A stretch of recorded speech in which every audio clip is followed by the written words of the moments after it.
a speck of dust, the blink of your eye, a cycle longer than any story you've ever heard. In Hindu cosmology, these aren't just poetic images. They're precise units, measured and nested, from the tiniest flicker to ages that span the rise and fall of worlds. What if time and space themselves were alive, each heartbeat echoing rhythms you share? By the end of this journey, you'll see how ancient India's measurements, from the width of a finger to the lifetime of the universe, reveal a cosmic logic shaping rituals, calendars, and the very pattern of existence. If you're curious about the hidden architecture behind reality, subscribe and hit like. Let's begin with the scales closest to your own life, through the body, the senses, the tangible. Imagine your smallest gesture, the breadth of a finger, called an angul or ungula, about 1.9 centimeters. This is where space begins in Hindu thought. 4 angul make a dhanugra, a bow grip. 8 angul form a dhanurmushti, the width of a fist. 12 create a vitasti, the span of your palm. 24 angul, a hasta, stretch from elbow to fingertip. These units don't float in abstraction. They're anchored in what you can see and feel. Climb the ladder. Cubits, steps, rods, and then the yojana, about 13 to 16 kilometers, the distance an army could march in a day. 10 dandas make a rajju, 2,000 dandas a krosha, and 4 krosha a yojana. Every measurement, from finger to yojana, is nested, echoing the structure of the human body and the landscape around it. But human experience isn't just spatial. It's temporal. Ancient Indian sages dissected time with astonishing precision, slicing it far below the scale of heartbeat or breath. The smallest unit?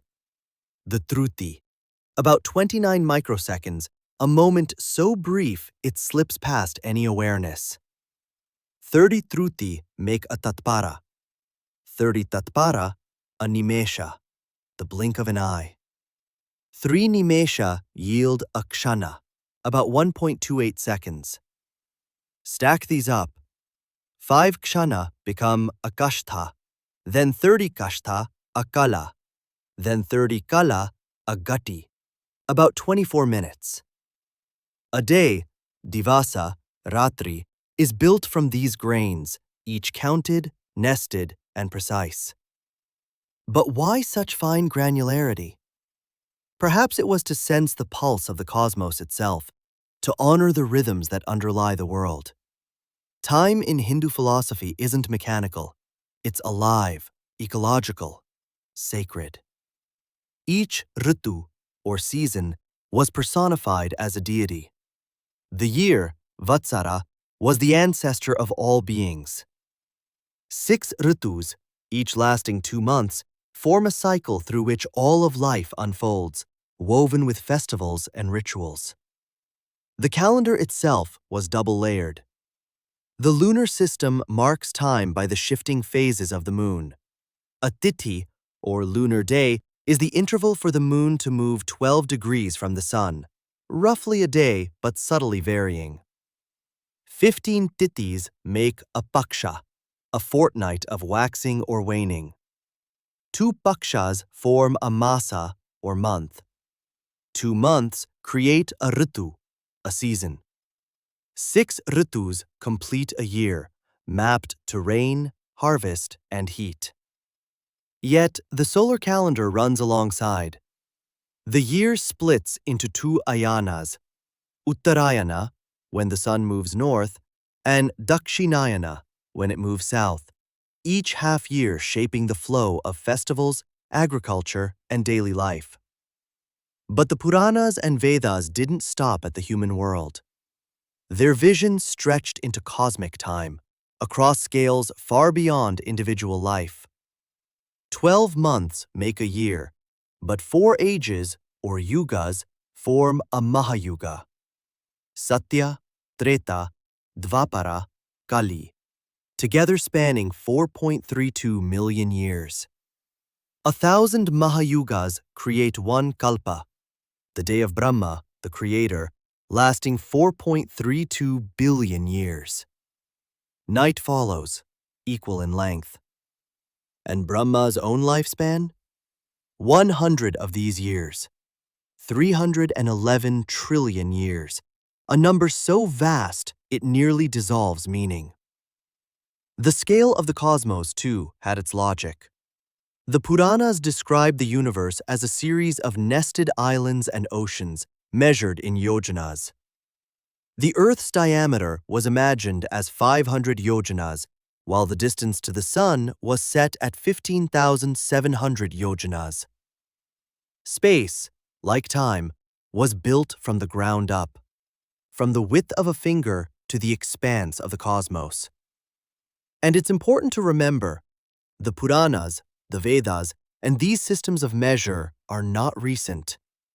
Their roots run deep, far deeper than many Western timelines suggest. The oral tradition of India preserved these concepts for countless generations, long before 1500 BCE. The age of texts like the Brahmanda Purana or the Rig Veda is woven into the memory and recitation of sages stretching back through unbroken centuries. What you're seeing is not just a system of measurement, but a living stream of knowledge, carried forward from a time beyond the reach of Western historical frameworks. These hierarchies of space and time were not just scholarly abstractions. They were the scaffolding for ritual, agriculture, astronomy, and the cycles of daily life. The lunar calendar determined when to plant, when to harvest, when to celebrate. The solar calendar traced the sun's arc, aligning festivals with solstices and equinoxes. Even the smallest unit, the dhruti, was honored as a reminder that every instant is part of a greater order. If you're used to thinking of time as a straight arrow, always forward, never repeating, Hindu cosmology offers a radical alternative. Time is a wheel. Every season returns. Every age repeats. The cycles of life, death, and rebirth are mirrored in the universe's own vast breadth. Creation, preservation, dissolution, and renewal. Why does this ancient logic matter now? Because these systems weren't just about calculation. They were about connection.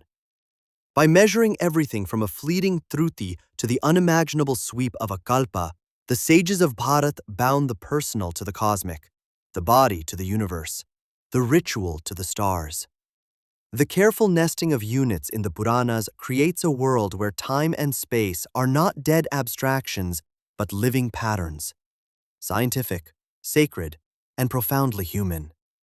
So next time you count a second or notice the change of a season, remember, in ancient India's imagination, every blink and every breath was counted, honored, and woven into the rhythm of the universe.